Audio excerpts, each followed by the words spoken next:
Physical refining செய்யப்பட்ட SKM Poorna rice brand oil.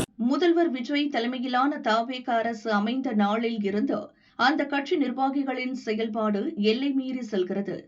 தமிழகம் முழுதும் ஆய்வு என்ற பெயரில் அரசு அலுவலகங்களுக்கு செல்கின்றனர். அதை வீடியோவாக எடுத்து சமூக வலைதளங்களில் பதிவு செய்கின்றனர்.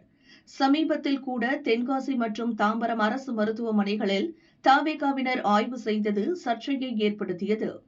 இதையடுத்து அவர்களை முதல்வர் விஜய் எச்சரித்துள்ளார். இந்த சூழலில் அமைச்சர் ஆனந்த் தங்கள் கட்சியினருக்கு இந்த உத்தரவை பிறப்பித்துள்ளார். தவேக மாவட்ட செயலர்களின் வாட்ஸ்அப் குழுவில் அவர் அனுப்பிய அறிக்கையில் கூறப்பட்டு உள்ளதாவது: தமிழக வெற்றிக் கழக தலைவர் விஜய் தலைமையில் மனசாட்சியுள்ள மக்களாட்சி அமைந்துள்ளதை மக்கள் மனம் குளிர்ந்து வரவேற்று மகிழ்கின்றனர். இந்த சூழலில் நமக்கான பொறுப்புணர்வு பல மடங்கு அதிகரித்துள்ளது. நம் கட்சி தொடங்கப்பட்டதன் நோக்கமே மக்களுக்கு சேவை செய்யத்தான். எனவே கட்சியினர் பொறுப்புணர்வுடன் ஈடுபட வேண்டும். தங்களின் எல்லை என்ன என்பதை அறிந்து செயல்பட வேண்டும்.